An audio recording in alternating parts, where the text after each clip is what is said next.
with climbing 7 steps, perhaps we may reach with our patients, we may reach serenity and heaven, and in a very stepped way that I'd like to present you.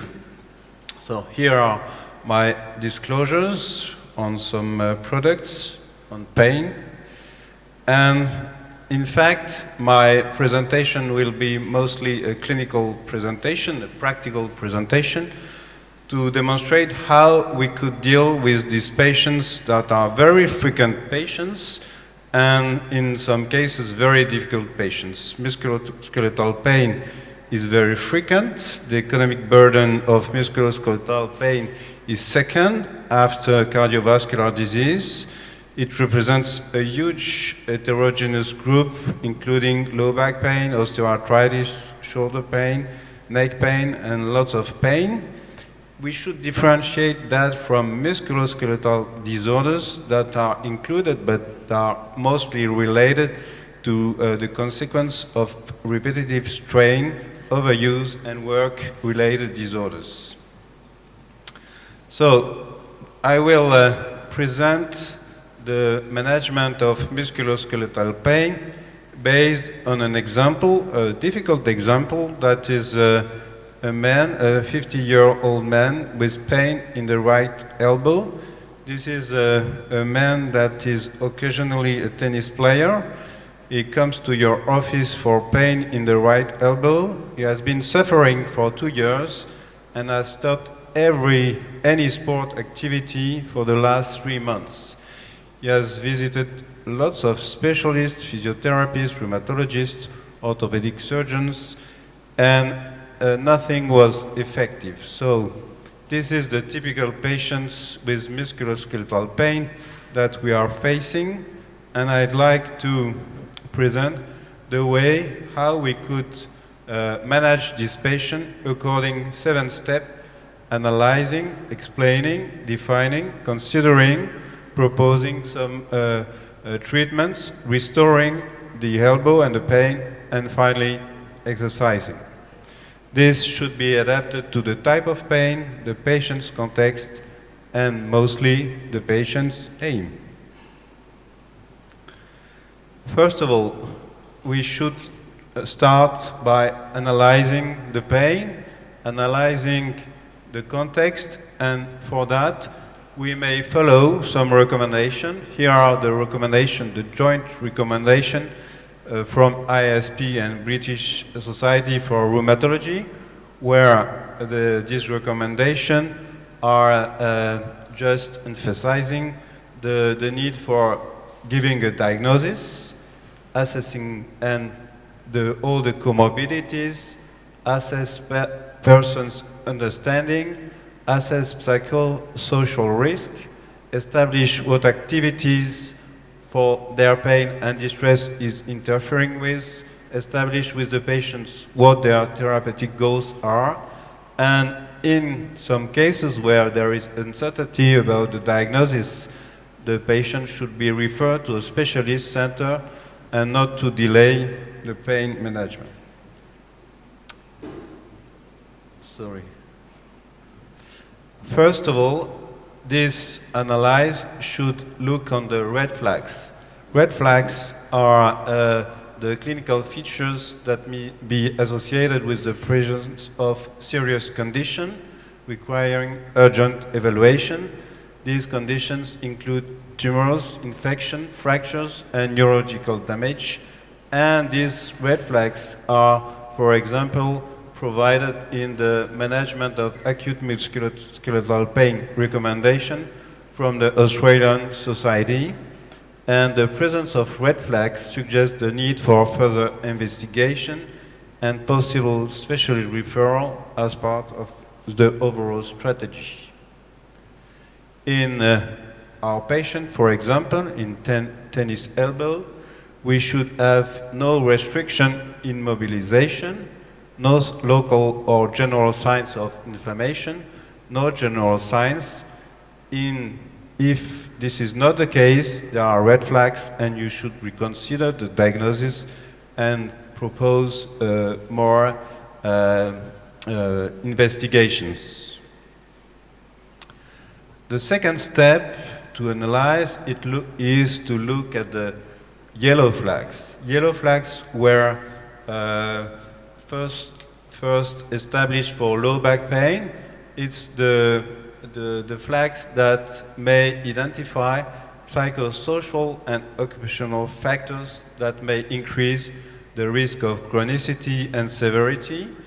And here are some examples of yellow flags: catastrophizing, fear avoidance behavior, low mood and social withdrawal, and expectancy that passive treatment rather than active participation will help.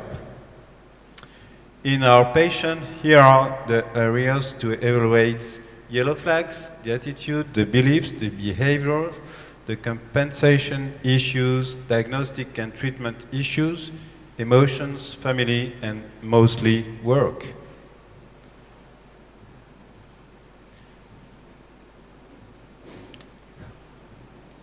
Here, another thing to consider, and it was illustrated in previous presentation, is if the pain is associated with widespread pain.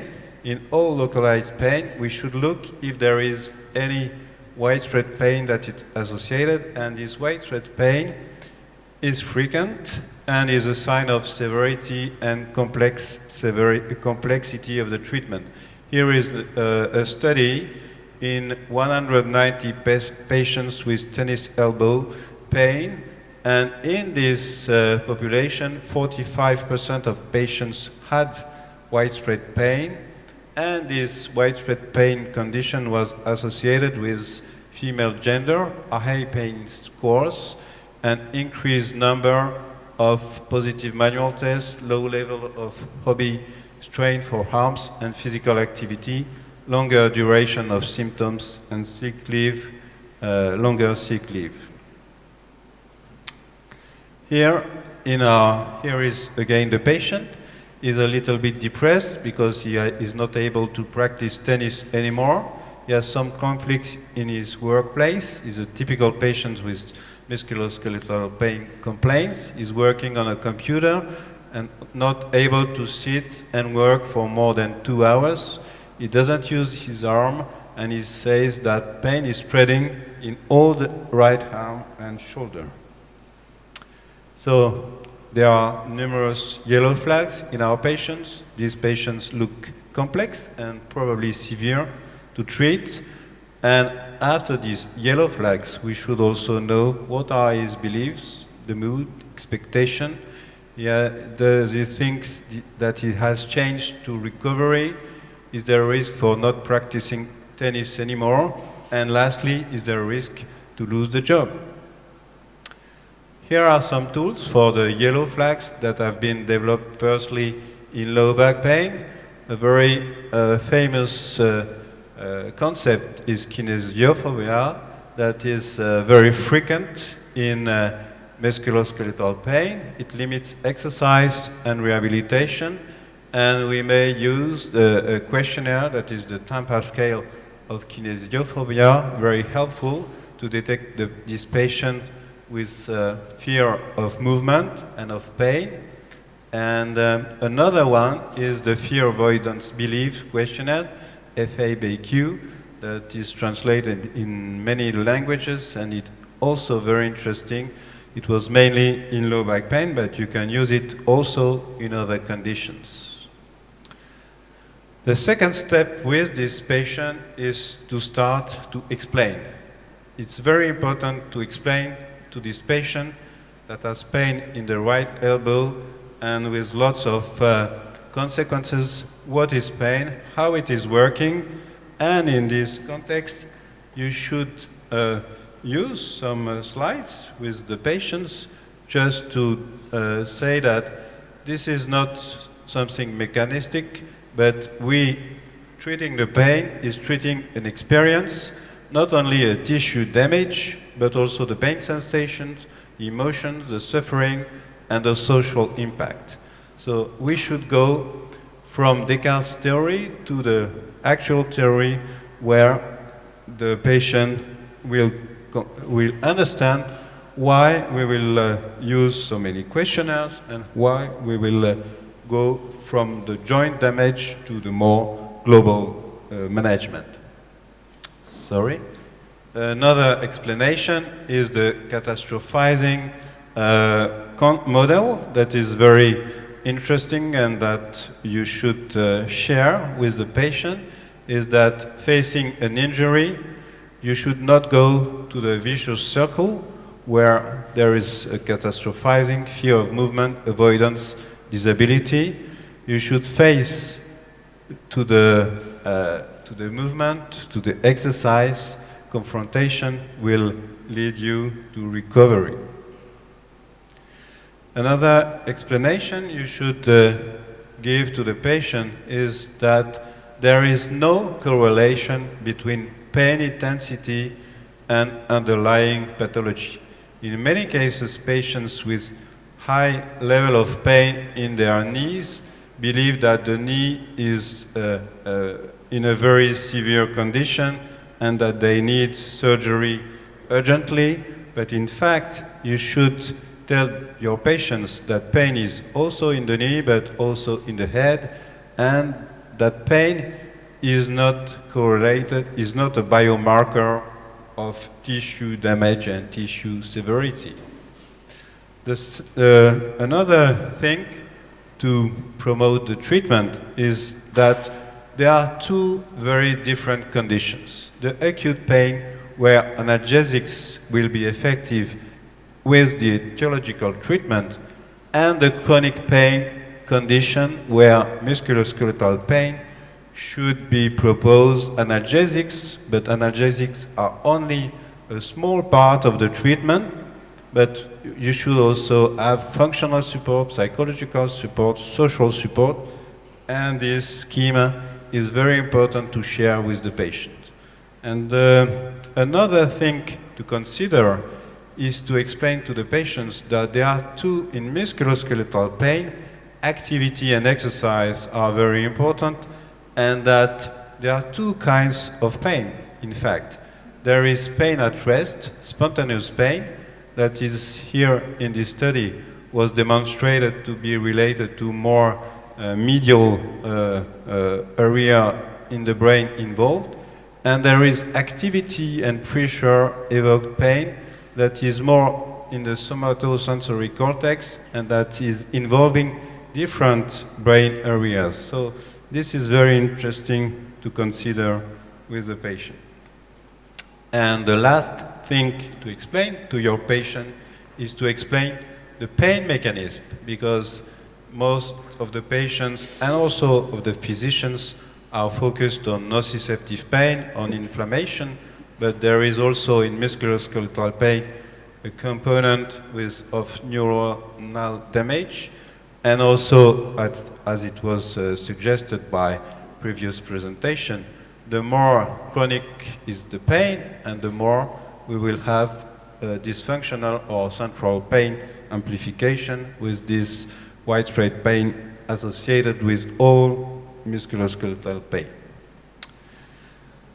The third step with your patient is to define. We should define relevant goals together with the patient, and here is a concept, very interesting concept, that is related on the impact on life domains. And with the patient, this is the concept of priority handicap. It has been developed for rheumatoid arthritis previously, but you ask the patient to give you what is the activity, what is the principal activity you would like to be able without limitation imposed by your pain. So that's a relevant goal in the daily life, and with the patient then you can start the management according to his priority in his life. Another concept is the patient acceptable symptomatic state.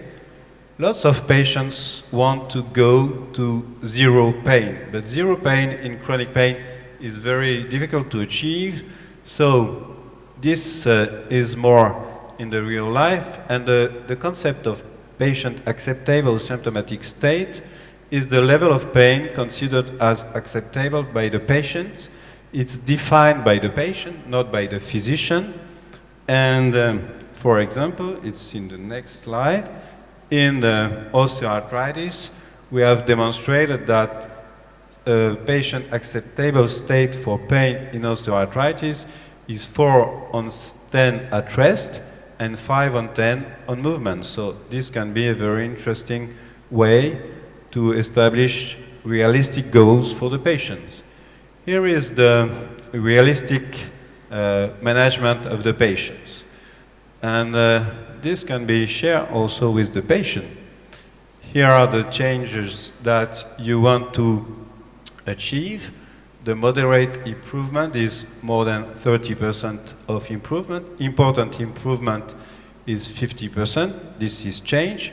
But the patients prefer to go back to a state, an acceptable state. So this is the PASS, the patient acceptable symptomatic state.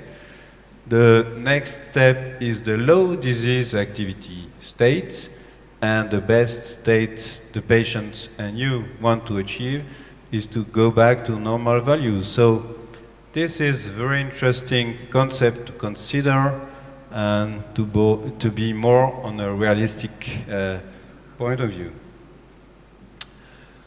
The next step is now to go to all the therapeutic options that we may propose to the patients. And in fact, in musculoskeletal pain, the treatment options, as in other pain conditions, but here can be grouped in 4 categories: the therapies, the drugs, the medications, injections, and surgery. And our patients, the patients that I presented, has already been treated by NSAIDs, local anesthetics, injection, lots of injection, shockwave therapy. So there are still options that we may consider with the patient. So not all the options have been tried, even if the patient said that nothing is working. There are lots of, we have more proposition. And in all recommendations on musculoskeletal pain, information, patient preference, and shared decision is very important to promote self-management of the pain. Here is the recommendation of the IASP and British Society for Rheumatology for the management of musculoskeletal pain, and all the proposition that we may propose, we may provide: the drugs, the psycho, the physiotherapy, and surgery. But in fact, pain treatment is a continuum, and we should go from the least invasive treatment to the most invasive, with all psychophysiological approaches, topical medication, then oral medication, and the last step would be interventional techniques and surgery. But this continuum should not be considered as related to efficacy. It's not because it's more interventional that it's more effective. So that's very important to consider. Again, this is all the schematic view of chronic musculoskeletal pain approach, where you can see that analgesics are only a small part of the treatment. And here in acute tennis elbow, for example, these are mainly local treatment with ice, incomplete rest, gentle active wrist flexion, and iontophoresis or ionophoresis that may help to resolve the process. But in fact, I would mainly focus on chronic low back, chronic tennis elbow that is really difficult to treat, and where lots of proposition, lots of treatment have been proposed. First of all, in tennis elbow, as in many musculoskeletal pain conditions, NSAIDs have been proposed, and here is the result of a Cochrane review. on NSAIDs, topical and oral, that demonstrated that NSAIDs, even local topical NSAIDs, are effective in a short term after 15 days for pain in this musculoskeletal pain condition like tennis elbow. The very frequently used treatment technique is the massage and deep transverse friction. Again, another Cochrane review that demonstrated that massage and ultrasound therapy don't demonstrate any efficacy in most of the studies, but most of the studies were negative. So this massage and deep transverse friction that patients really like are in fact not very effective. Another treatment in musculoskeletal pain that is very popular now is platelet-rich therapy. There's only one study demonstrating a small effect, as in other musculoskeletal pain condition, but the conclusion of this Cochrane review is that there are not enough studies to demonstrate this efficacy, and that it should be confirmed. Surgery is in many cases the last step when everything has failed, and there are some studies comparing different techniques of surgery. Surgery has not been assessed compared to other treatment, but these are different types of surgery. The conclusion of all this Cochrane review on surgery in tennis elbow is that the less invasive is surgery and the more effective it is. In all the studies comparing open surgery versus other approaches, open surgery is not effective, is less effective. Shockwave therapy is also very popular, and here is a very extensive Cochrane review demonstrating that it's very weakly effective. But versus surgery, it was superior to surgery. This is one of the very rare studies comparing surgery to other treatments.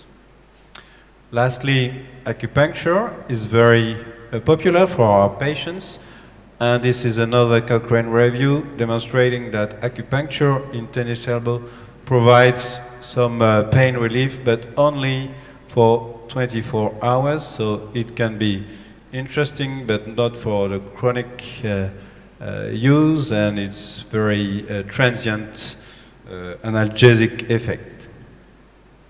Something that patients are looking very frequently is the orthotic devices, and these orthotic devices have been compared to other treatments, and in all the cases the other treatments were superior. The orthotic devices versus corticoid injections were not effective, versus NSAIDs it was not effective again, and there was one study comparing cast or band that was not able to demonstrate any difference within these systems. So there is no confirmation in tennis elbow of the utility of orthotic devices. And lastly, this is not a study on the efficacy, but on cost utility, very interesting to make the link with the next presentation on physiotherapy.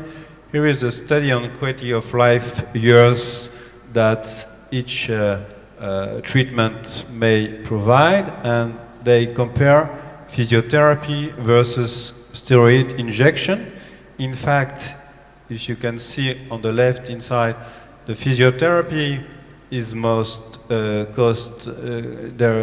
costs are higher, but if you look at the effect size and the incremental QALYs, it's higher, and it's much more effective than steroids that are not very expensive, but not very effective.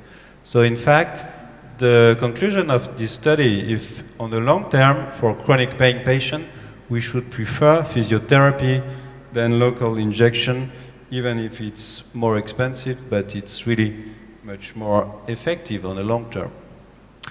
And in this chronic tennis elbow, not only these approaches are important, but also the type of work. We know that psychosocial factors are important in these patients, and we should look at the type of work if there is low job support and low social support. And this is very important in this musculoskeletal pain condition.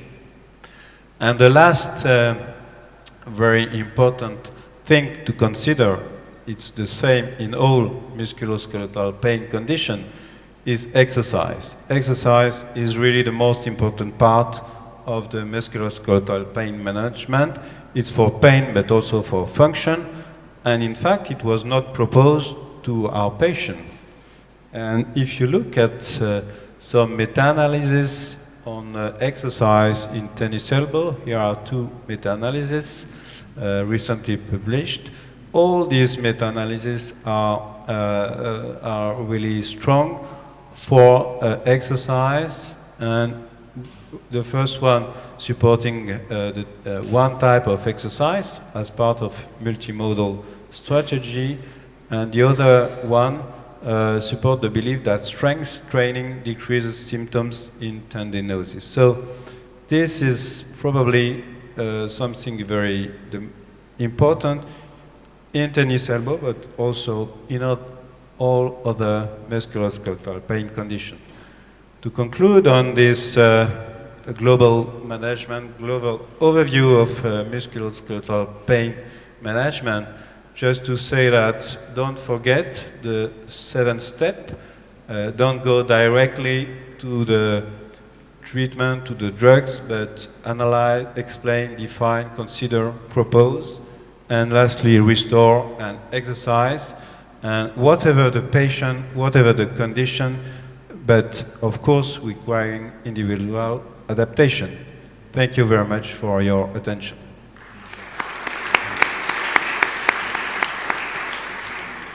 Thanks very much, Serge. Any questions? It's now that you have the chance. There will be no break afterwards to catch him.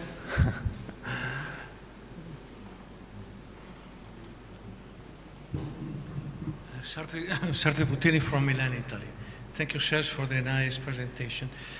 The point is, you know, from a clinical point of view, I mean, your talk is give me some thoughts. I mean, I'm not so sure that this is probably what we are really doing in the clinical practice, because you say that you always have to follow up a step, but the first thing you do usually, you give a prescription, then you do echography, or you do, you know, X-ray or MRI evaluation, because this is really makes a difference sometimes, especially when you're talking about, you know, specific musculoskeletal pain condition, not fibromyalgia, not sensitization.